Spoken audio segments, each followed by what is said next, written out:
Hello everyone, this is Dr. Abdal.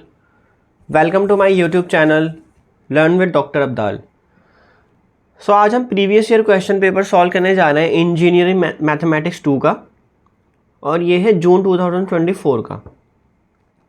This is of 100 marks question and इसमें total 12 questions हैं, तो one by one हम solve करते हैं. सो स्टार्ट करते हैं आज की वीडियो. सो पहला क्वेश्चन है आपका, इसमें टी आर क्यूब से आर स्क्वायर पे डिफाइन की गई है एक लीनियर ट्रांसफॉर्मेशन, और इसमें पूछा क्या गया है, इसमें उसकी मैट्रिक्स पूछी गई है कि उसकी मैट्रिक्स क्या होगी. तो with respect to the standard basis, तो स्टैंडर्ड बेसिस R3 की क्या होती है आपको पता ही होगा. R3 की स्टैंडर्ड बेसिस होती है 1 0 0 0 1 0 एंड 0 0 1. तो हम क्या करते हैं, टी को अप्लाई करते हैं. टी को 1 0 0 पे अप्लाई करोगे तो क्या बनेगा, तो इसका मतलब है A1 को आप 1 डालोगे, A2 को 0 डालोगे और A3 को भी 0 डालोगे. कहाँ पे, यहाँ पे इस लीनियर ट्रांसफॉर्मेशन जो इन्होंने डिफाइन करके दी है. तो क्या बन जाएगा ये 3, क्योंकि मैंने यहाँ A1 को 1 डाल दिया. फिर नेक्स्ट A1 यहाँ पर भी है, A1 को 1 डाल दो तो ये आ जाएगा 1. Next T 0 1 0. अब मैं A2 को 1 डालूंगा और बाकियों को 0 डाल दूंगा, A1 और A3 को 0 डाल दूंगा. तो A2 को सिर्फ 1 डालना है, ये तो 0 हो जाएगा, ये भी 0 हो जाएगा. तो A2 को 1 डालूंगा तो क्या बनेगी वैल्यू -2. और सिमिलरली यहाँ पे डालूंगा तो क्या बनेगी -3. तो ये वैल्यू आ गई. सिमिलरली 0 0 1. अब मैं A3 को 1 डालूंगा, तो A3 को 1 डालूंगा तो 1 एंड -2. अब इसकी लीनियर ट्रांसफॉर्मेशन क्या बनेगी, इसकी मैट्रिक्स क्या बनेगी, जो भी ये वैल्यूज़ आ रही है ना आपकी, इसको कॉलम बना दो आप. 3 1 -2 -3 1 एंड -2. तो यही आपका आंसर है. सो नेक्स्ट क्वेश्चन करते हैं, find the general solution of second order linear homogeneous differential equation. तो इसको हम पहले डी में कन्वर्ट कर लेते हैं. D square Y -6 dy plus 9y is equal to 0. तो यहाँ से ऑक्सिलरी इक्वेशन क्या बनेगी, ऑक्सिलरी इक्वेशन बनेगी आपकी m square -6m plus 9 is equal to 0. अब यहाँ से आपने रूट्स निकालने हैं, तो रूट्स क्या बनेंगे इसके, अगर आप देखो तो ये m-3 का होल स्क्वायर है ना. m स्क्वायर 3 स्क्वायर माइनस, तो यहाँ से m की वैल्यू आ गई 3. तो जब रियल एंड रिपीटेड रूट्स होते हैं, तो इसकी वीडियो में बना चुका हूँ, आप जाके देखना. तो कॉम्प्लीमेंट्री फंक्शन कैसे लिखते हैं हम, इसका कॉम्प्लीमेंट्री फंक्शन जो होता है वो होगा y(c(x is equal to c1 plus, क्योंकि रिपीटेड है तो 2 बार कांस्टेंट आ गया, एक्सपोनेंशियल की पावर 3x. तो ये इसका आंसर है. तो फाइंड द डायरेक्शनल डेरिवेटिव. तो इसमें हमें डायरेक्शनल डेरिवेटिव फाइंड करना है किसका, f का, at the point 1 2 3 in the direction 3i + 4j - 5 के. तो इसमें क्या करेंगे, सबसे पहले तो हम जो आपका क्योंकि ये आपको क्या दे रखी है, स्केलर फील्ड दे रखी है, तो इसका हम सबसे पहले क्या निकालेंगे, ग्रेडियंट निकालेंगे. तो इसका ग्रेडियंट क्या आ जाएगा, इसकी डेल की वैल्यू क्या होती है, del by del X I cap plus del by del Y J cap plus del by del Z के कैप, ये होती है वैल्यू. और इसको आप f से मल्टीप्लाई कर दोगे, डॉट प्रोडक्ट ले लोगे, तो डॉट प्रोडक्ट करो मतलब del by del X f पे अप्लाई होगा सबसे पहले. तो क्या वैल्यू देगा, मतलब पार्शियल डेरिवेटिव करोगे विद रिस्पेक्ट टू x, तो Y square plus 4yz I cap, फिर y के रेस्पेक्ट में पूरे का f का डिफ्रेंशिएशन करोगे y के रेस्पेक्ट में, तो 2xy प्लस 4xz जे कैप, और फिर करोगे k की रेस्पेक्ट में, z की रेस्पेक्ट में. तो z की रेस्पेक्ट में डेरिवेटिव क्या होगा, 4xy plus 2z k cap. तो ये आ गया आपका ग्रेडियंट. अब हम क्या निकालेंगे इसमें, इस पॉइंट पे निकाल लेंगे जो आपको पॉइंट दे रखा है 1 2 3. मतलब हमें x को 1 डालना है, y को 2 और z को 3 डालना है. तो क्या हो जाएगा, 2 का स्क्वायर 4 प्लस 4 इंटू 2 इंटू 3, एक बार लिख ही लेते हैं इसको, जल्दी जल्दी हो जाएगा ये. 2 into 2 plus 4 into 1 into 3j plus 4 into 2 plus 2 into 3k cap. तो यहाँ से क्या वैल्यू आ गई इसकी, 28i cap plus 12 and 4 16 j cap plus 8 and 6 14 k cap. तो ये आ गया इसकी वैल्यू। अब हमें क्या निकालना, हमारे पास ना डायरेक्शन दे रखी है v, तो इस डायरेक्शन में निकालना है। तो हम जब भी डायरेक्शनल डेरिवेटिव फाइंड करते हैं ना, तो हम एक यूनिट वेक्टर की डायरेक्शन में फाइंड करते हैं। तो यूनिट वेक्टर निकालने के लिए मैं क्या करूँगा, सबसे पहले तो इसकी एक हम क्या निकाल लेंगे, इसका हम मैग्नीट्यूड निकाल लेंगे वी वेक्टर का। तो मैग्नीट्यूड कैसे निकलता है, 3 square plus 4 square plus 5 square, तो ये हो गया आपका 50। तो इसको लिख सकते हो आप 5√2। अब क्या करोगे आप, जिसको यूनिट वेक्टर को वी कैप से डिनोट करोगे, वी डिवाइड बाई वी का मैग्नीट्यूड, तो क्या हो जाएगा, ये पूरा वेक्टर डिवाइड हो जाएगा इससे, I cap plus 4/5√2 J cap and plus minus 5/5√2 K cap. तो ये आपके पास ये भी आ गया है। अब आपको फाइनली क्या करना है, डायरेक्शनल डेरिवेटिव निकालना है इसका f का, और किस पॉइंट पे, 1 2 3 in the direction of this. तो इसको जस्ट अब आपको मल्टीप्लाई ही करना है, डॉट प्रोडक्ट करना है, किसको किसको, इसको और इसको, इन दोनों को डॉट प्रोडक्ट करना है। तो i वाले i से मल्टीप्लाई हो जाएंगे, तो यहाँ जाएगा 28/5√2 प्लस 64/5√2 एंड माइनस 70/5√2। तो 1/5√2 तो सब में कॉमन है, और ऊपर आप सब चीज़ों को ऐड कर दोगे तो क्या बन जाएगा, ये 28 एंड यहाँ पे आई थिंक यहाँ मिस्टेक हो गई, यहाँ पे 3 आना चाहिए था, यहाँ 3/5√2 4/5, तो 3 और 28 मल्टीप्लाई होने थे, तो 3 और 28 मल्टीप्लाई कर लो, तो यहाँ पे क्या आ जाएगा, 84। अब आप इनको ऐड कर लो, 84 प्लस 64 एंड माइनस 70, तो ये बन जाएगा आपका 78। और इसको अगर आप रैशनलाइज करना चाहो तो रैशनलाइज कर सकते हो। 84 प्लस 64 ये हो गया आपका 148, और इसमें से 70 माइनस करने तो 8 एंड ये हो गया आपका 78। तो 78/5√2, या फिर आप इसको रैशनलाइज करना चाहो तो रैशनलाइज भी कर सकते हो। इसका फाइनल आंसर वैसे यही है, ठीक है। तो ये आपका क्वेश्चन हो गया डायरेक्शनल डेरिवेटिव का। सो नेक्स्ट क्वेश्चन करते हैं, any separation of apply separation of variable method to solve the following partial differential equation. तो इस पे भी मैं वीडियो बना चुका हूँ, आप वीडियो जाके देख सकते हो मेरी प्लेलिस्ट में पार्शियल डिफरेंशियल इक्वेशन की, कि इस क्वेश्चन को कैसे करते हैं। तो इसमें हमेशा हम वेरिएबल और सेपरेबल में एक वेरिएबल को मान के चल लेते हैं, अपने जो डिपेंडेंट वेरिएबल है उसको एक फंक्शन मान के चल लेते हैं, प्रोडक्ट ऑफ 2 फंक्शन करके x इंटू टी करके मान के चलते हैं इसमें हम। अब इसमें हमारे पास क्या दे रखा है, डेरिवेटिव दे रखा है ut और ux, मतलब आपको पार्शियल डेरिवेटिव करना है with respect to t। ut का मतलब है partial derivative with respect to t, और ux का मतलब है partial derivative of u with respect to x। तो ut करोगे तो मतलब x को तो आप एक कांस्टेंट की तरह मान लो, ये फंक्शन है जबकि, लेकिन कांस्टेंट की तरह मान लो, t की रेस्पेक्ट में डेरिवेटिव कर दो, और ux मतलब x की रेस्पेक्ट में डेरिवेटिव और t को कांस्टेंट मान लो। तो इस तरह से हो गया। अब इन दोनों को जो है वापस से इसमें पुट करना है हमें, तो क्या बन जाएगा, 2 इंटू ut मतलब xt dash and plus ux मतलब x dash t is equal to 0। अब यहाँ से हम क्या करते हैं, इस वाले मेथड में हम इस वैल्यूज़ को जो है ना,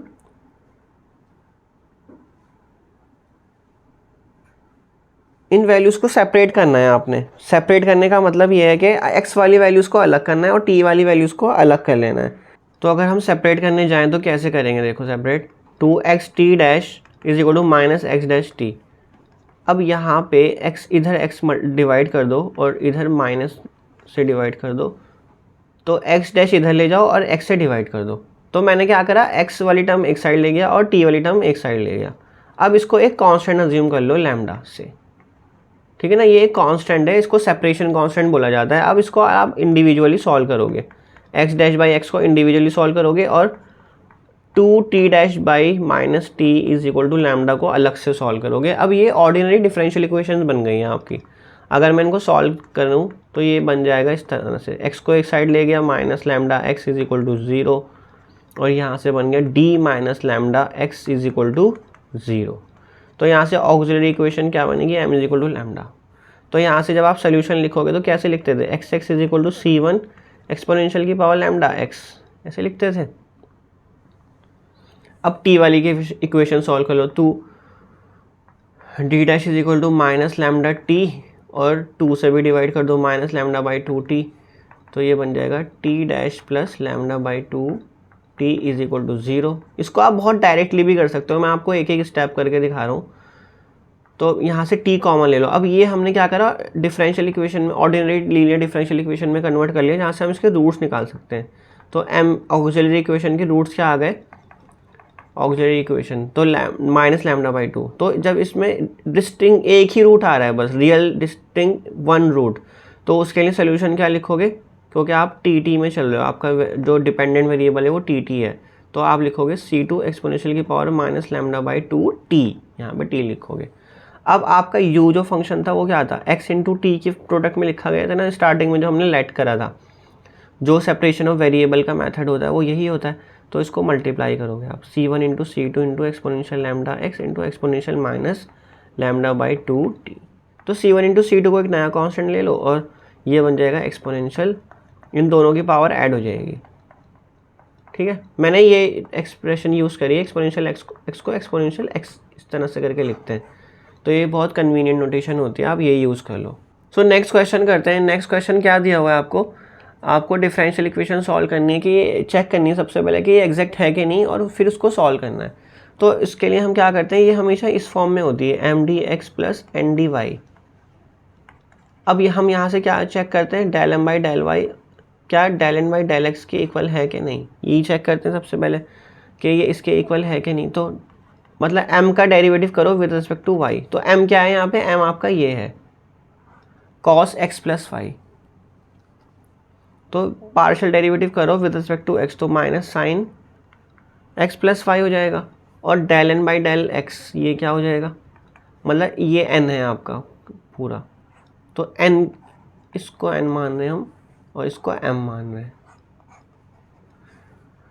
तो x के रिस्पेक्ट में जब 2y का डेरिवेटिव करोगे वो 0 हो जाएगा, और cos का करोगे तो minus sine x plus Y आ जाएगा। तो ये दोनों एक्चुअल में इक्वल ही आ गए, तो इसलिए ये एग्जैक्ट डिफरेंशियल इक्वेशन है। और एग्जैक्ट डिफरेंशियल इक्वेशन का सोल्यूशन क्या होता है, integration mdx plus integration n minus X D Y is equal to some constant integration constant c। अब इसमें m में जब हम इंटीग्रेशन करते हैं तो y को कॉन्स्टेंट मान के चलते हैं, और जब यहाँ पे करते हैं तो n is independent of x। मतलब ये पूरा n, हम वो n में से वो वाली टर्म उठाएंगे जो x से इंडिपेंडेंट होगी। तो m को m की वैल्यू रख दो यहाँ पे cos x plus Y dx, और n माइनस एक्स करना है। अब n को इंडिपेंडेंट ऑफ x करना है, मतलब n में से x वाली टर्म को रिमूव कर देना है। तो उसमें cos x प्लस वाई जो है वो x वाली टर्म है, उसको हम रिमूव कर देंगे तो बचेगा क्या, सिर्फ 2y बचेगा। तो 2y का हमें सिर्फ और सिर्फ इसी का इंटीग्रेशन करना है। तो क्या आ जाएगा यहाँ से, cos का integration sin x plus Y और 2y का Y square is equal to c। तो यही आपका सोल्यूशन है एग्जैक्ट डिफरेंशियल इक्वेशन का। सो नेक्स्ट करते हैं इवेल्युएट द लाइन इंटीग्रल। तो लाइन इंटीग्रल फाइंड करना है हमें, where C is the boundary of the region defined by this, x equal to 0 y equal to 0 और तो x plus Y is equal to 1 अगर आपको ड्रॉ करना है तो इसमें कैसे ड्रॉ करोगे, एक बार आप y को 0 ले लोगे तो x की वैल्यू 1 आ जाएगी, तो y को 0 x की वैल्यू 1, और एक बार आप x को 0 ले लो तो y की वैल्यू 1 आ जाएगी। तो इस लाइन को ड्रॉ कर लो तो ये आपका यही बनेगा। काउंटर क्लॉकवाइज डायरेक्शन में इसको ओरिएंटेशन दे लेते हैं इसको। तो ये रीजन है, इसके अलॉन्ग हमें जो है लाइन इंटीग्रल फाइंड करना है। तो इसको शॉर्ट तरीका सॉल्व करने के लिए ना ग्रीन थ्योरम भी अप्लाई होती है। सो ग्रीन थ्योरम कैसे अप्लाई होती है, उसमें हम क्या करते हैं, Q और P जो है वो अपने मान के चल लेते हैं, इसको मतलब इस फॉर्म में मान के चल लेते हैं हम, integral over C, integral over the curve C, जो भी रीजन जो भी बाउंड्री है उसकी रीजन की, P dx and plus Q dy, ये मान के चल रहे हैं हम। अब इसमें P की वैल्यू क्या है, P है आपका 3x square minus 8y square और Q है आपका 4y माइनस 6xy। ये हम मान के चल रहे हैं इसको, ये हमारा लाइन इंटीग्रल। अब ये इक्वल किसके होता है according to the Green theorem? ये इक्वल होता है double integration over the region del q by del X minus del p by del Y. And जो रीजन है मतलब dA का मतलब है जो ये रीजन है ना इसका एरिया, या फिर इसको हम क्या लिख सकते हैं dx dy भी लिख सकते हैं। तो सॉल्व करते हैं रीजन के ऊपर, del q by del X निकाल लेते हैं, मतलब q का partial derivative with respect to x, तो minus 6y minus del p by del Y, p का partial derivative with respect to y, तो minus 16y and dx dy। मतलब हम पहले x के रेस्पेक्ट में कर लेंगे और फिर y के रेस्पेक्ट में। तो माइनस 6y प्लस 16y, तो ये हो गया आपका 10y dx dy। तो अगर आप x के रेस्पेक्ट में करो तो आपको एक स्ट्रिप बनानी होगी पैरेलल टू x एक्सिस, और देखोगे ये कहाँ से कहाँ वेरी करी। तो x 0 से कहाँ वेरी करा, ये वाली लाइन क्या है x plus Y is equal to 1, तो यहाँ x की वैल्यू क्या होगी 1 माइनस वाई होगी, है ना। यहाँ से x की वैल्यू निकाल ली हमने इसमें से, और दूसरी लिमिट जो है इंटीग्रेशन की वो कांस्टेंट रहेगी। तो y कहाँ से कहाँ वेरी कर रहा है, y 0 से 1 तक जा रहा है, तो y की वैल्यू 0 से 1 जा रही है। बस इसका इंटीग्रेशन कर लो अब आप। So 0 to 1 10 by 2 Y square, 0 to 1 minus Y D Y. तो क्या हो गया ये 0 टू 1 5 1 माइनस वाई का होल स्क्वायर आ गया है डी वाई। बस इसको एक्सपेंड कर लो अब आप, सॉरी ये विद रिस्पेक्ट टू एक्स करना है आपने। सो इसका इंटीग्रेशन क्या बन जाएगा यहाँ पे, इसका इंटीग्रेशन ये आ जाएगा 0 टू 1, और विद रिस्पेक्ट टू एक्स कर रहे हो तो ये आ जाएगा 10xy, और फिर लिमिट डाल दो इसमें 0 to 1 minus Y D Y. तो ये आ जाएगा 0 टू 1 10x, x के प्लेस पे तो हमें वैल्यू पुट करनी है, तो y तो एज इट इज रहेगा, x के प्लेस पे आ जाएगा 1 minus Y and D Y. तो इसको मल्टीप्लाई कर दो आप, तो ये बन जाएगा 10y minus 10y square and D Y. तो हो जाएगा 10 by 2 Y square 0 to 1 minus 10 by 2 Y cube 0 to 1। तो हो जाएगा 5 1 माइनस 5 1 1 बाई 3 10 बाई 3 5 माइनस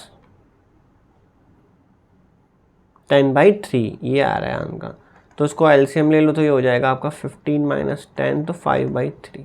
तो ये आपका आंसर आ रहा है इसका, एक बार क्रॉस चेक कर लेना। तो इसको आप चाहो तो ऐसे भी कर सकते हो, या फिर आप लाइन इंटीग्रेशन की हेल्प से भी कर सकते हो। लाइन इंटीग्रल की भी वीडियोस मैंने बनाई हुई हैं। आपने क्या करना होता है लाइन इंटीग्रल में, हर एक लाइन पाथ पे अलग अलग करना है आपने। जैसे कि ये है ना, तो आप पहले इस वाले पाथ पे करोगे, फिर इस वाले पाथ पे करोगे, फिर इस वाले पाथ पे करोगे। 3 पाथ पे आप अलग अलग लाइन इंटीग्रल सॉल्व करोगे और उसको सॉल्व करोगे। तो आप उस मेथड से भी इसको कर सकते हो, लेकिन शॉर्ट मेथड जो है वो ग्रीन थ्योरम अप्लाई करके भी इस तरह के क्वेश्चन को आप कर सकते हो। सो नेक्स्ट क्वेश्चन करते हैं। इसमें आपने second order Cauchy Euler differential equation है ये। तो इस क्वेश्चन में क्या होता है, इसमें हम एक्स वाई डैश को जो है वो डी पुट करते हैं। यहाँ पे डी की वैल्यू क्या होगी, हम क्या कर रहे हैं ना, इसमें एक्चुअल में हम इसमें ट्रांसफॉर्मेशन लेके चलते हैं, मतलब x is equal to exponential T put करके चलते हैं हम। तो t की वैल्यू क्या आ जाती है log x। तो ये नेचुरल लॉग है, ln x का मतलब यही है natural log, log with base e। Okay, तो मैं इसको लॉग ही लेके चल रहा हूँ। तो हम पुट करते हैं, तो इसमें क्या बन जाता है x y डैश, ये रिप्लेस हो जाता है आपका d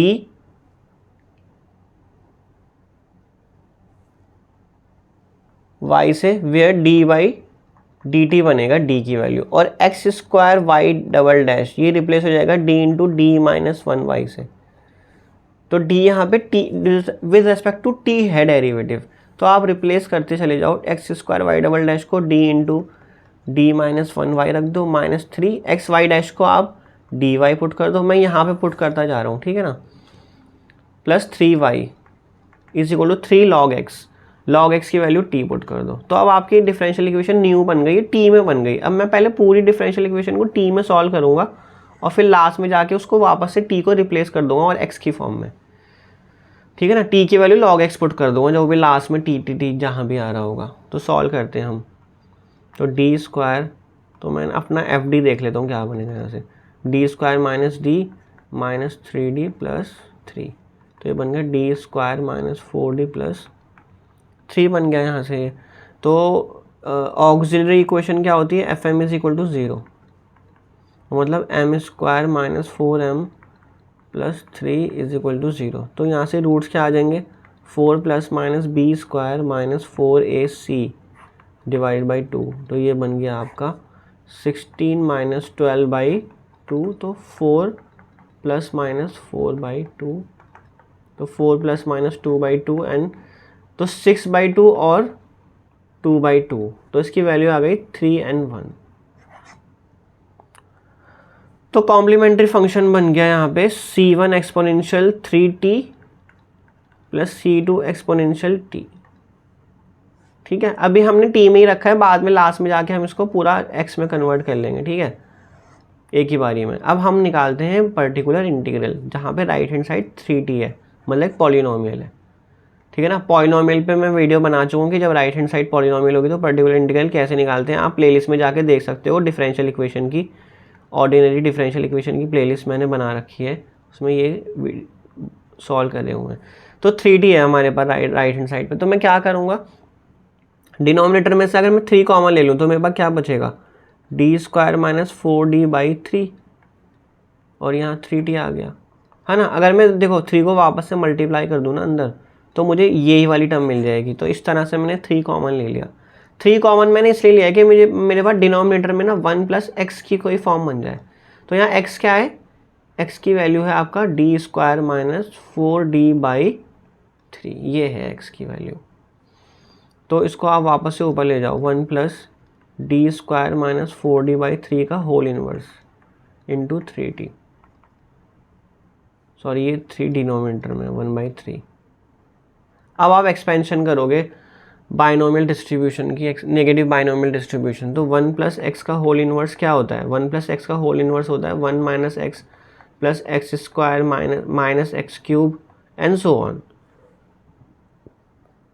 तो इसमें 1 माइनस एक्स, एक्स की वैल्यू क्या है, डी स्क्वायर है, ये D square minus 4d by 3 plus D square minus 4d by 3 का स्क्वायर एंड सो ऑन, ये चलता चला जाएगा 3t।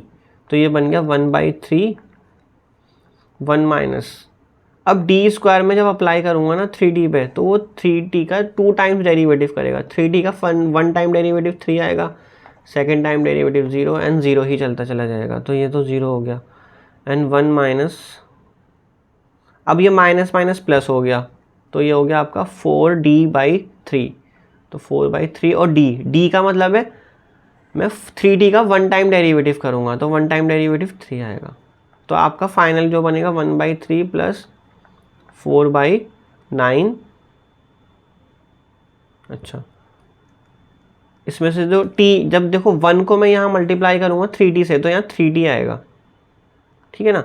और बाकी ये 4, तो ये बन गया आपका जो आपका वैल्यू बनेगी मल्टीप्लाई होने के बाद, ये बन जाएगी आपकी वैल्यू t एंड ये 3 से 3 कैंसिल हो रहा है ना, 4/3 ये बनेगी वैल्यू। तो ये आपका पर्टिकुलर इंटीग्रल आ गया। अब आप क्या करोगे, इसको ऐड कर दोगे दोनों को, जनरल सोल्यूशन जब निकालोगे तो CF प्लस PI करोगे, तो C1 exponential 3t plus C2 exponential t plus t plus 4/3।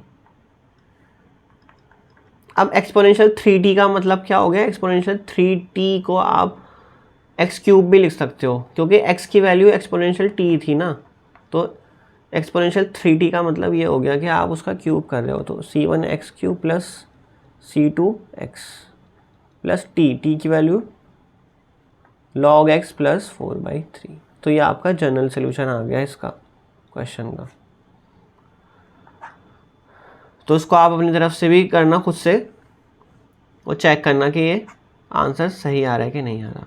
सो नेक्स्ट क्वेश्चन देखते हैं। नेक्स्ट क्वेश्चन में क्या करना है, हमें जनरल सोल्यूशन फाइंड करना है इनिशियल वैल्यू प्रॉब्लम का। U T minus U X X is equal to 0।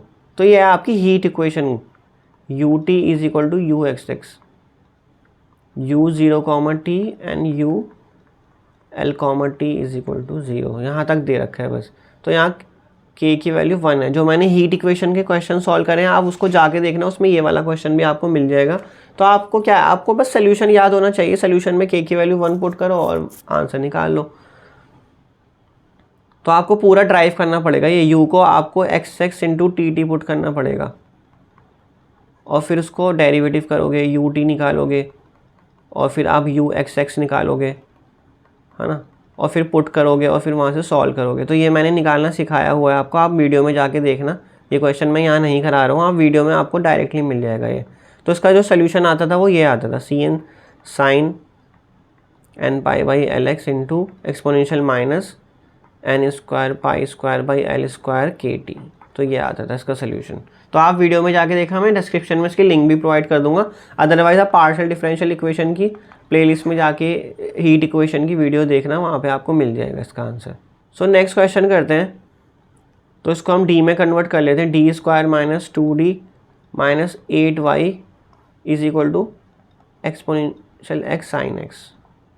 ठीक है, अब यहाँ से ऑक्सिलरी इक्वेशन क्या बन जाएगी आपकी, M square minus 2m minus 8 is equal to 0। तो यहाँ से रूट्स क्या बनेंगे आपके, तो m की वैल्यू बन जाएगी 2 plus minus B square minus 4ac by 2। तो 2 प्लस माइनस 36 बनेगा, ये 36 का स्क्वायर रूट 6 होता है, तो 8/2 एंड माइनस 4/2, तो 4 एंड माइनस 2 इसके रूट्स आ गए। तो यहाँ से आप सीधा ऑक्सिलरी कॉम्प्लीमेंट्री फंक्शन लिख सकते हो। कॉम्प्लीमेंट्री फंक्शन क्या बनेगा, c1 exponential 4x plus c2 exponential minus 2x, ये आपका कॉम्प्लीमेंट्री फंक्शन बन गया। अब यहाँ से आप पर्टिकुलर इंटीग्रल भी निकालोगे। तो पर्टिकुलर इंटीग्रल एक्सपोनेंशियल के लिए क्या होता था, एक्सपोनेंशियल इंटू एच एक्स, ये जो फंक्शन लिखा है exponential x into H x की फॉर्म में लिखा है ना। तो इसमें ये वाला ही मेथड लगेगा। इसका भी रूल मैं आपको ऑर्डिनरी डिफरेंशियल इक्वेशन की वीडियो में समझा चुका हूँ, प्लेलिस्ट में जाके देखना। तो इसमें मैं फिर से बता दूंगा वैसे आपको क्या बनेगा, exponential x into sine x. तो एक्सपोनेंशियल तो पीछे चला जाएगा यहाँ, और पीछे चला गया तो यहाँ पे जो एक्सपोनेंशियल इसमें इसका कोफिशिएंट है वो रिप्लेस कर देगा इसको, मतलब एफ डी रिप्लेस हो जाएगा आपका, एफ डी प्लस ए के साथ रिप्लेस हो जाएगा। तो ये आ जाएगा डी प्लस 1 का whole square minus 2 into D plus 1 minus 8, और एक्सपोनेंशियल तो हट गया, साइन एक्स पीछे चला गया एक्सपोनेंशियल एक्स, तो exponential x into sine x. तो ये नीचे आप इसको सॉल्व करना, तो ये आ जाएगा आपका D square minus 9 sign X. ठीक है, नीचे हमने पूरा सॉल्व कर लिया इसको, तो ये इसकी वैल्यू ये दे देगा। अब क्या रूल होता था, यहाँ पे डी स्क्वायर को रिप्लेस करते थे माइनस ए स्क्वायर से। तो ए की वैल्यू क्या है, जो साइन का कोफिशिएंट है यहाँ पे एक्स का कोफिशिएंट, तो डी स्क्वायर रिप्लेस हो जाएगा -1 से। तो ये हो गया exponential X sine x by 10, और ये माइनस। तो आपका पर्टिकुलर इंटीग्रल भी आ गया है। तो आपका जो जनरल सोल्यूशन होता है वो क्या होता है, वो होता है complementary function plus particular integral. तो इन दोनों को सम करके लिख दो, वही आपका जनरल सोल्यूशन होगा, मेन सोल्यूशन होगा इसका। तो इनिशियल वैल्यू प्रॉब्लम दे रखी है, इसको सॉल्व करते हैं अब हम। इसमें क्या दे रखा है, D square Y minus D Y is equal to exponential 3x। तो ऑक्सिलरी इक्वेशन क्या बनेगी, वो बनेगी M square minus M is equal to 0। तो यहाँ से m की वैल्यू क्या क्या आ जाएगी, 0 एंड 1। तो कॉम्प्लीमेंट्री फंक्शन क्या बन जाएगा, c1 एक्सपोनेंशियल की पावर 0x 1 हो जाएगा प्लस c2 एक्सपोनेंशियल की पावर x। ठीक है, अब यहाँ से पर्टिकुलर इंटीग्रल निकालेंगे। तो पर्टिकुलर इंटीग्रल मतलब D square minus D exponential 3x। तो एक्सपोनेंशियल का फॉर्मूला क्या होता था पर्टिकुलर इंटीग्रल में, जो भी यहाँ पे x का कोफिशिएंट है वो d में डाल दोगे आप। तो d में डालोगे तो 3 स्क्वायर माइनस 3 एक्सपोनेंशियल 3x, तो हो जाएगा 9 माइनस 3 6 एक्सपोनेंशियल 3x। तो ये आ गया आपका पर्टिकुलर इंटीग्रल। तो आपका जो जनरल सोल्यूशन बनेगा yx, वो बनेगा c1 plus c2 exponential x plus exponential 3x/6 ये बनेगा। इसमें एक चीज़ और याद रखना, अगर आपने सीक्वेंस ये रखी है 0 1, तो मैं अगर आप कोई स्टूडेंट 1 0 सीक्वेंस रखता है तो इसकी कॉम्प्लीमेंट्री फंक्शन इस तरह से बन जाएगा c1 exponential x plus c2। तो उसमें कन्फ्यूज होने की ज़रूरत नहीं है, आंसर कंसिडर करा जाएगा। वो भी ऐसा नहीं है कि सीक्वेंस भी सेम रखोगे रूट्स की और आपका जनरल कॉम्प्लीमेंट्री फंक्शन बिल्कुल एग्जैक्टली यही आना चाहिए। आपका ये भी आ सकता है या कोई सा भी आ सकता है दोनों में से। तो अब इनिशियल कंडीशन यूज़ करते हैं। इनिशियल कंडीशन क्या है, y 0 पे 1 है और y डैश 0 पे 2 है। तो मतलब है हमें y को 0 डालना है, यहाँ पे x को 0 डालना है। तो x को 0 डालूंगा तो c1 प्लस c2 एक्सपोनेंशियल 0 1 होता है और एक्सपोनेंशियल 0 1 होता है 1/6। और इसकी वैल्यू क्या दे रखी है, इसकी वैल्यू दे रखी है 1। ठीक है। यहाँ से अब हमें y डैश x निकालना है। y डैश x क्या होगा, इसका डेरिवेटिव करोगे आप तो c1 का derivative 0, c2 exponential x plus exponential 3x का डेरिवेटिव 3 एक्सपोनेंशियल x और 6 से डिवाइड हो जाएगा तो ये आ जाएगा 2। अब इसमें क्या इनिशियल कंडीशन दे रखी है, y डैश 0 पे 2 दे रखा है तो आप x को 0 डालोगे, है ना, ये 2 दे रखा है y डैश 0 पे तो 2 1/2। तो c2 की वैल्यू क्या आ जाएगी, यहाँ से c2 2 माइनस हाफ तो ये आ जाएगा 3/2। अब c2 की वैल्यू यहाँ पुट कर दो तो c1 plus 3/2 plus 1/6 is equal to half. तो c1 1 माइनस 6 माइनस 3/2 तो ये क्या बन जाएगा 6 माइनस 1 माइनस 9 तो 6 माइनस 10/6 तो माइनस 4/6 तो क्या -2/3 वैल्यू आ रही है इसकी। तो आप इसमें बस इनिशियल कंडीशन यूज़ करनी है, इसमें और कुछ भी नहीं करना है। इनिशियल कंडीशन यही दे रखी है आपको, उसका 0 डालना है, जो भी सोल्यूशन आ रहा है x को 0 डाल के 1 पुट करना है और डेरिवेटिव करके 2 पुट करना है। वहाँ से c1 c2 भी पता लग गया आपको। तो आपका जो जनरल सोल्यूशन है ना वो रिड्यूस हो गया। c1 की वैल्यू क्या आ रही है -2/3 आ रही है तो प्लस c2 की value 3/2 exponential x plus exponential 3x/6। तो आपका मेन आंसर ये आएगा इस केस में, क्योंकि आपको c1 c2 भी पता लग गए। सो नेक्स्ट क्वेश्चन देखते हैं। तो इसमें मैंने अभी बताया आयलर कोची प्रॉब्लम है, तो या फिर कोशी आयलर प्रॉब्लम भी बोलते हैं इसको। तो इसमें क्या करते हैं हम, मैंने आपको अभी बताया था कि x is equal to exponential t put करते हैं इसमें हम, तो ये बन जाता है t is equal to log x। Log x मतलब यही ln x मतलब नेचुरल लॉग। तो x y डैश की वैल्यू क्या आ जाती है dy और x स्क्वायर y डैश की वैल्यू क्या आ जाती है d into d minus 1y। और अगर क्यूब में भी है y dash double dash y triple dash तो ये वैल्यू आ जाएगी d into d minus 1 into d minus 2y। तो अब आप हम यहाँ पे पुट करने जा रहे हैं ये सब चीज़ें।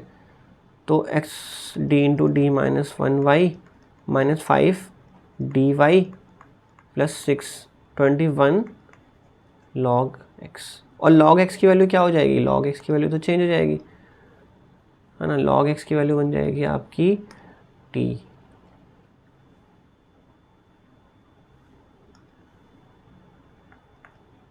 ठीक है।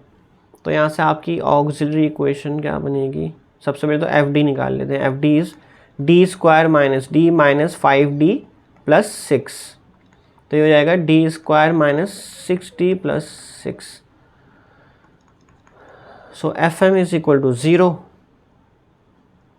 यानी कि M square minus 6m plus 6 is equal to 0।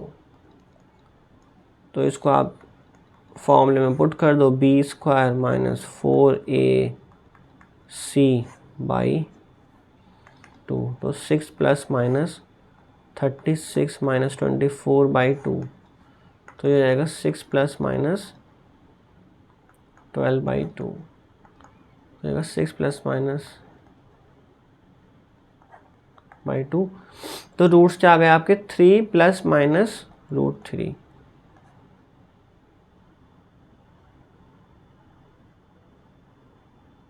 तो यहाँ से आप कॉम्प्लीमेंट्री फंक्शन लिख सकते हो। एक रूट आ रहा है आपका 3 प्लस √3 और दूसरा रूट आ रहा है 3 माइनस √3। तो आपका कॉम्प्लीमेंट्री फंक्शन बन जाएगा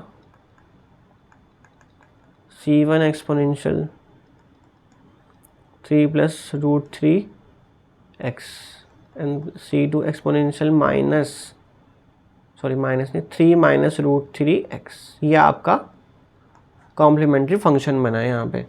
अब आप निकालोगे पर्टिकुलर इंटीग्रल। पर्टिकुलर इंटीग्रल के लिए 20 दे रखा है राइट हैंड साइड पे यहाँ पे, तो पॉलिनॉमियल वाला रूल लगेगा। तो पर्टिकुलर इंटीग्रल बन जाएगा आपका 1/d² minus 6d plus 6 and 21t। ठीक है, तो 6 कॉमन ले लो यहाँ से। 6 कॉमन ले लोगे तो क्या बचेगा 1 plus d² minus 6d by 6 21t। 1 plus d² minus 6d by 6 का होल इनवर्स एंड 21t। अब इसमें हम नेगेटिव बाइनोमियल एक्सपेंशन लगाएंगे 1 minus X plus X square minus X cube and so on, ये लगेगा। तो 1/6 1 minus d² minus 6d by 6 plus d² minus 6d by 6 का whole square and so on. और ये किस पे अप्लाई होगा 21t पे अप्लाई होगा। तो 1/6 तो बाहर चल ही रहा है आपका। अब 1 मल्टीप्लाई होगा आपका 21t से, तो 21t आ गया यहाँ पे। फिर माइनस, अब d² जब आप अप्लाई करोगे तो 21t का डेरिवेटिव क्या होगा, फर्स्ट डेरिवेटिव वो होगा 21, सेकंड डेरिवेटिव 0 होगा, थर्ड डेरिवेटिव 0 होगा। तो यहाँ से d² को, d² का मतलब है 2 टाइम्स डेरिवेटिव ऑफ 21t, तो वो 0 कर देगा उसको। फिर 6 माइनस 6d बाई 6, तो यहाँ पे भी माइनस है, यहाँ पे भी माइनस है, दोनों माइनस को मर्ज करोगे तो प्लस 6/6 तो 1 हो जाएगा, d अप्लाई होगा तो 21 आ जाएगा। अब यहाँ पे जब आप इसका स्क्वायरिंग करोगे ना तो ये d की पावर 2 या उससे बड़ा आ जाएगा, तो आगे इसको ये 0 ही करेगा, तो इसको करने की ज़रूरत नहीं है। तो ये आ गया आपका 21t 7/2 एंड ये हो जाएगा आपका 21/6, तो ये हो जाएगा, तो एक्चुअल में आपका ये आ रहा है 1 प्लस टी। तो कॉम्प्लीमेंट्री फंक्शन बना लो यहाँ से, क्या बने, ओ सॉरी जनरल सोल्यूशन लिखेंगे ना अब हम। कॉम्प्लीमेंट्री फंक्शन और पर्टिकुलर इंटीग्रल तो हमने निकाल लिया है, तो ये जनरल सोल्यूशन आ गया आपका। कॉम्प्लीमेंट्री फंक्शन ऊपर क्या आ रहा था, अच्छा मैंने यहाँ पे टी एक्स में लिख दिया, ये टी में लिखना था आपको ना ये वाला सोल्यूशन, क्योंकि हम देखो याद रखना हम जब भी अपना टी में कन्वर्ट कर चुके हैं पूरा, डी की वैल्यू या d/dt चल रही है,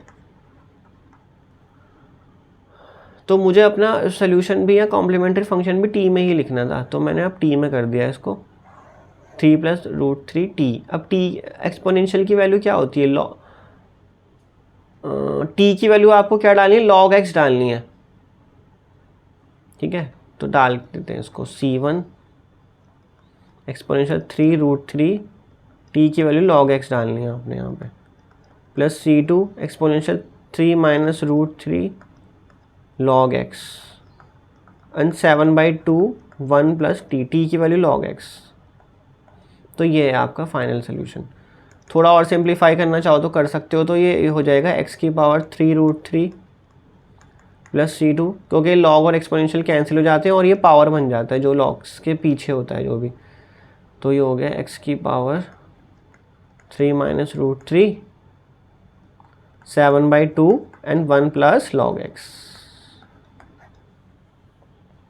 तो ये आपका general solution. I hope this is clear. So next question करते हैं। इसमें क्या फाइंड करने के लिए बोला गया है, इस बी एन ऑर्थोनॉर्मल सेट, आपको एक सेट दिया हुआ है और पूछा गया क्या वो एक ऑर्थोनॉर्मल सेट है कि नहीं, और उसके बाद क्या पूछा गया आपसे, using the Gram Schmidt orthogonalization process आपको ऑर्थोनॉर्मल सेट फाइंड करना है अगर वो ऑर्थोनॉर्मल सेट नहीं है। तो देखो अगर मैं V1 का इनर प्रोडक्ट निकालूं या नॉर्म निकालूं, तो V1 का नॉर्म क्या आएगा V1 का नॉर्म इस तरह से निकलता है ना, V1 इनर प्रोडक्ट V1, तो उसकी वैल्यू क्या आ जाएगी 1, मतलब एक एक स्टेप करके दिखाऊं अगर, तो आप देखो इस तरह से 1 1 1 1, इसको आप कोरेस्पॉन्डिंग एलिमेंट को मल्टीप्लाई करोगे, कोरेस्पॉन्डिंग एलिमेंट मल्टीप्लाई होंगे तो 1 + 1 + 1 = √3।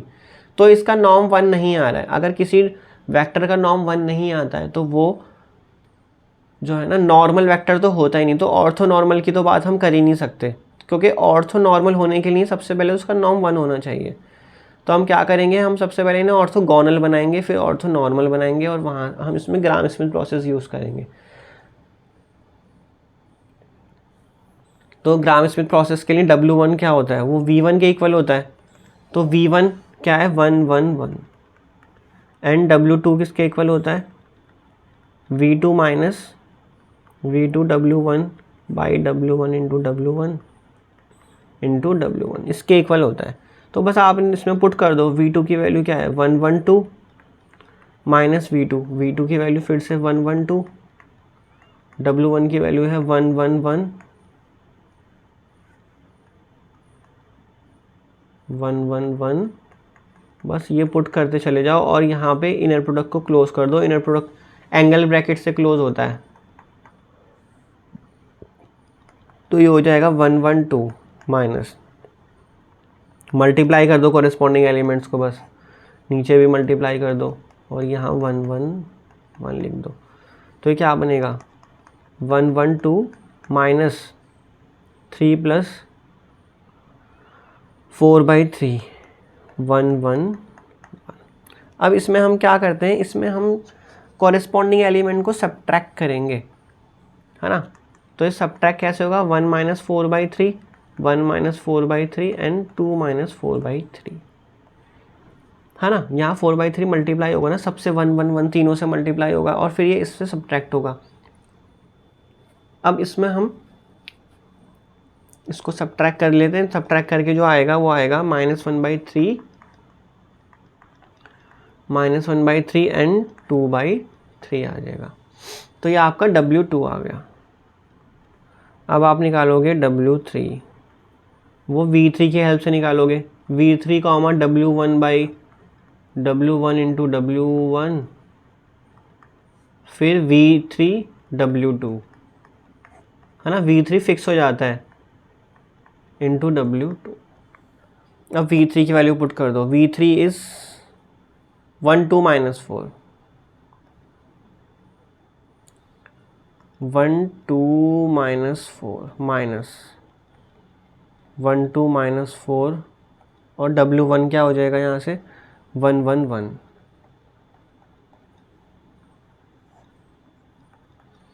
1 1 1 1 1 1। V3 की वैल्यू क्या हो जाएगी 1 2 - 4 अगेन, और W2 हमने अभी ऊपर निकाला है, क्या निकाला है -1/3 एंड 2/3, और फिर नीचे भी W2 करोगे, -1/3 -1/3 2/3 एंड -1/3 एंड 2/3, और यहाँ W2 से मल्टीप्लाई भी करोगे आप। कुछ बच्चे इसको लिखना भूल जाते हैं, उनका आंसर बिल्कुल अजीब सा ही हो जाता है, वो उसको एक न्यूमेरिकल वैल्यू में लाके खड़ा कर देते हैं, जबकि एक वेक्टर आएगा इसका आंसर, मतलब 3 टपल में आएगा इसका आंसर जो आएगा, मतलब W3 जो आप सॉल्व कर रहे हो वो 3 टपल में आंसर आएगा। आपको ये याद रखना चाहिए हमेशा इस चीज़ को। तो 3 से डिवाइड कर दिया 1 1 1 माइनस, तो -1/3 -2/3 एंड -8/3 डिवाइडेड बाई -1/9 1/9 एंड 4/9, और ये हो जाएगा -1/3 -1/3 एंड 2/3। आई होप इतना आपको समझ आ गया होगा। अब इसको और सिंप्लीफाई करते हैं। तो सिंप्लीफाई होने के बाद इसको देखते हैं क्या बनता है। ये 1 2 - 4, ये हो जाएगा 3 - 1, तो -1 और -1 प्लस, तो +1/3, 1 1 माइनस, तो ये क्या बन जाएगा -10 और -11/3, तो माइनस और माइनस प्लस हो जाएगा ये, तो +11/3, और नीचे डिनोमिनेटर में क्या आएगा 6/9, तो ये हो जाएगा 9/6, ठीक है। और यहाँ पे ये एज इट इज़ रहेगा -1/3, -1/3 एंड 2/3। अब इसको सॉल्व कर लो, 1 2 -4 को +1/3 प्लस 1/3 एंड 1/3, 1/3 मतलब अंदर मल्टीप्लाई कर दिया, ये इसकी प्रॉपर्टी होती है, ठीक है। तो इसको और सिंप्लीफाई कर लेते हैं, क्या बन जाएगा ये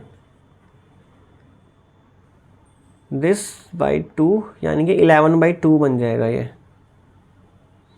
तो 11/2 को आप यहाँ अंदर मल्टीप्लाई कर दोगे तो क्या बन जाएगा ये, 11/2 को मल्टीप्लाई करने जा रहे हैं हम। अब हमें इन सबको ऐड करना है, मतलब कि कॉरेस्पॉन्डिंग एलिमेंट्स को ऐड करना है यहाँ पे। -11/6 first coordinate, second coordinate 2 + 1/3 -11/6 and third coordinate -4 + 1/3 and +22/6। तो इसको ऐड करोगे आप, सब्ट्रैक्ट करोगे, इसकी वैल्यू मैं डायरेक्टली लिख रहा हूँ -3/6, 3/6, एलसीएम ही लेना है आपने, और ये आ जाएगा 0। तो एक्चुअल में ये वैल्यू आ गई 1/2, 1/2 एंड 0। अब हमें क्या बनाना है, ये तो ऑर्थोगोनल वेक्टर्स आ गए हमारे पास, W1 W2 W3। तो हम क्या करेंगे, अब हम इनके ऑर्थो नॉर्मल निकालने के लिए ना नॉर्म निकालेंगे। तो W1 का नॉर्म क्या हो जाएगा, तो W1 क्या था 1 1 1, तो W1 का नॉर्म तो √3 आ जाएगा। एंड सिमिलरली W2 का नॉर्म क्या आ जाएगा, W2 क्या था आपके पास, तो W सीधा सीधा मैं निकाल रहा हूँ डायरेक्टली, -1/3 -1/3 और 2/3 था। तो ये इसका जब नॉर्म बनाओगे तो 1/9 1/9 एंड 4/9 बनाओगे, तो उसका नॉर्म आ जाएगा आपका 6/9, यानी कि 2/3, ये आएगा।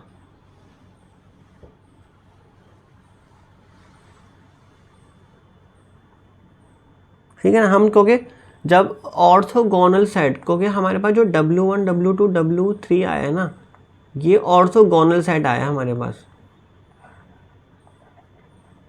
Orthogonal set. अब मैं इसको ऑर्थो नॉर्मल बनाने जा रहा हूँ। ऑर्थो नॉर्मल बनाने के लिए मुझे इसके नॉर्म से मुझे डिवाइड करना होगा, W2 को उसके नॉर्म से डिवाइड करना होगा एंड W3 को भी उसके नॉर्म से मुझे डिवाइड करना होगा, तब जाके मेरे पास क्या आएगा, ऑर्थो नॉर्मल सेट आएगा। तो ये डिफरेंस होता है दोनों में। ग्राम स्मिथ प्रोसेस से आपको ऑर्थोगोनल सेट मिलता है और उसको फिर आपको नॉर्मलाइज करना पड़ता है उसके नॉर्म से डिवाइड कर करके। तो W3 का नॉर्म निकाल लेते हैं, वो आ जाएगा आपका 1/4 1/4। ये ना W3 आपके सामने ही है स्क्रीन पर, तो ये आएगा 2/4, यानी कि 1/√2, सॉरी ये आ गया, हाँ 1/√2। अब हमने बस ऑर्थो नॉर्मल सेट बनाने के लिए W1/norm1, तो यानी कि 1/√3 1 1 1, फिर W2/रूट क्या था, √2/3 था।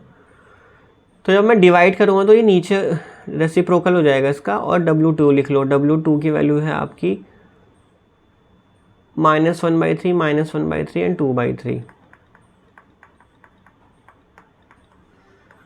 ओके, और W3 से डिवाइड करोगे तो √2 ऊपर रेसिप्रोकल हो जाएगा, और W3 की वैल्यू क्या है आपकी -1/2 1/2 एंड 0। तो ये है आपका पूरा ऑर्थो नॉर्मल सेट। यही आपसे क्वेश्चन में पूछा गया था। अगर आप देखोगे तो सबसे पहले पूछा गया था is B N orthonormal set, तो वो ऑर्थोनॉर्मल नहीं था क्योंकि मैंने नॉर्म निकाल के दिखाया था, उसका नॉर्म 1 नहीं आ रहा था। फिर हमें ऑर्थोनॉर्मल सेट निकालना था ग्राम स्मिथ प्रोसेस से। I hope this is clear. So ये क्वेश्चन आप मेरी वीडियो में जाके देख सकते हो। हीट इक्वेशन की वीडियो मैं बना चुका हूँ, प्लेलिस्ट में जाना, पार्शियल डिफरेंशियल इक्वेशन की प्लेलिस्ट में जाना, वहाँ पे आपको हीट इक्वेशन की वीडियो मिलेगी, उसमें ये आपको मुझे पूरा सॉल्व करा हुआ है क्वेश्चन, वहाँ पे आप इसको सीख सकते हो जाके। तो इसका और पार्ट क्या दे रखा है, S consist of the following vector u1 u2 u3 u4 show that S is orthogonal. तो ऑर्थोगोनल शो करने के लिए आपको ना इनर प्रोडक्ट शो करना पड़ेगा u1 u2 का एंड फिर u1 u3 का, इस तरह से u1 u4 का। तो u1 ut का मतलब u1 रखो यहाँ पे 1 1 0 -1 और u2 रखो 1 2 1 3। इसका इनर प्रोडक्ट निकाल लो, क्या आएगा, इनर प्रोडक्ट आएगा 1 2 -3 0।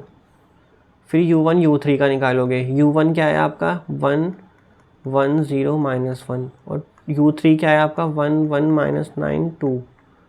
ये पुट कर दो तो क्या आएगा 1 1 -2 0।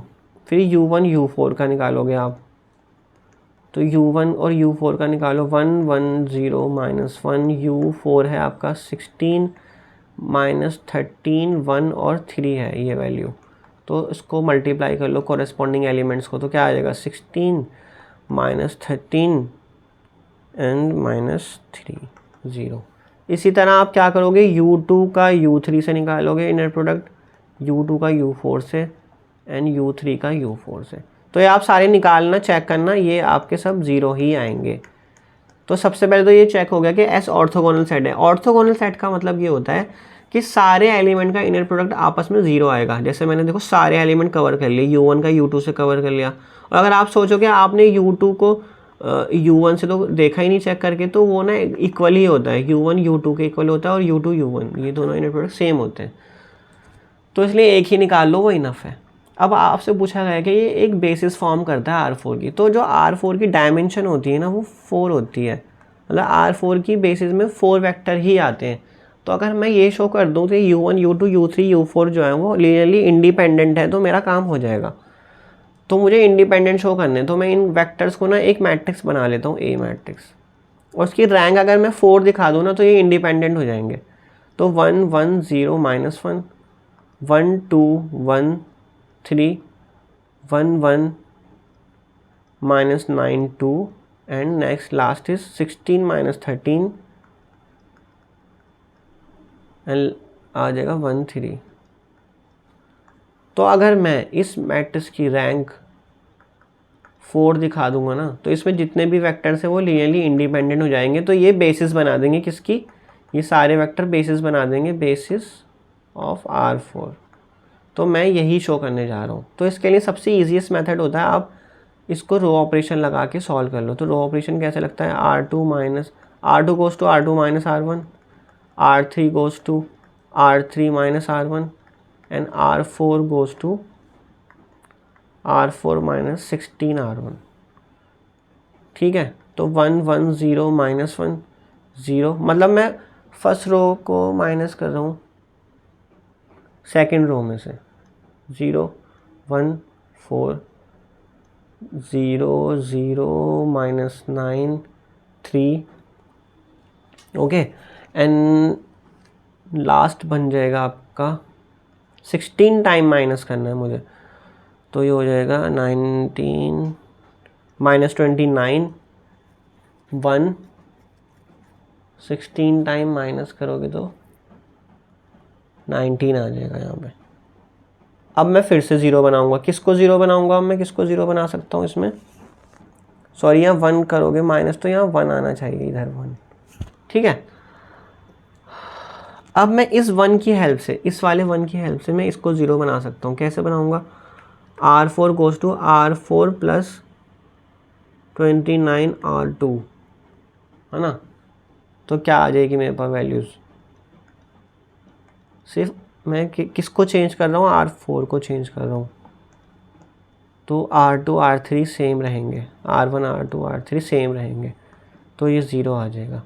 29 मैं ऐड कर रहा हूँ नीचे, तो 30 हो जाएगा ये। फिर 29 × 4 116 को मैं नीचे क्या करूँगा, 19 में ऐड कर दूँगा, तो 135, ठीक है। अब मैं क्या कर सकता हूँ, 0 बना सकता हूँ और भी। तो कैसे बनेंगे 0?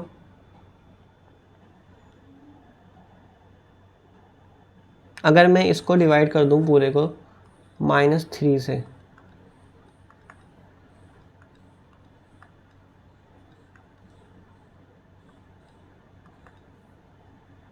और अब मैं इसको 0 बनाना चाहूँ तो क्या करूँगा?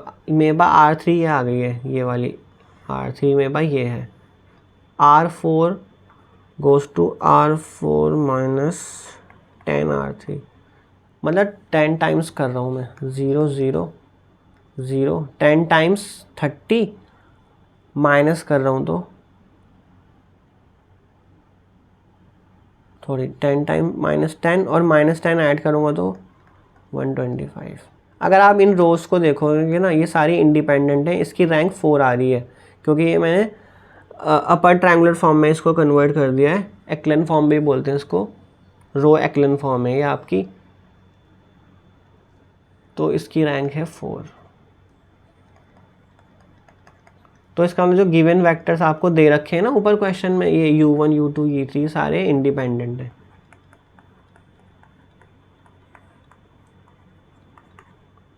ये एक क्लियरली इंडिपेंडेंट सेट है, तो ये फॉर्म करेगा basis, forms a basis of R4। So I hope this is clear. सारे क्वेश्चन मैंने यहाँ सॉल्व कर दिए और जो क्वेश्चन मैंने बताया आपको वो आप वीडियोज़ में जाके देखना, वो वहाँ से सारे सॉल्व हो जाएंगे। तो प्रैक्टिस करते रहिए, और अगर आपके पास और भी कोई क्वेश्चन पेपर हो प्रीवियस ईयर का तो वो मुझे आप मेल कर सकते हो या फिर आप मुझे अप्रोच कर सकते हो। मैं अपनी ईमेल आईडी आपको दे दूंगा कमेंट बॉक्स में, तो आप वहाँ पे जाके मुझे मेल कर देना, वो मैं उस क्वेश्चन पेपर को भी सॉल्व कर दूंगा। तो thank you so much.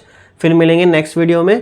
Practice करते रहिए और डिस्कस करते रहिए, तभी मैथ्स आपका स्ट्रांग होगा।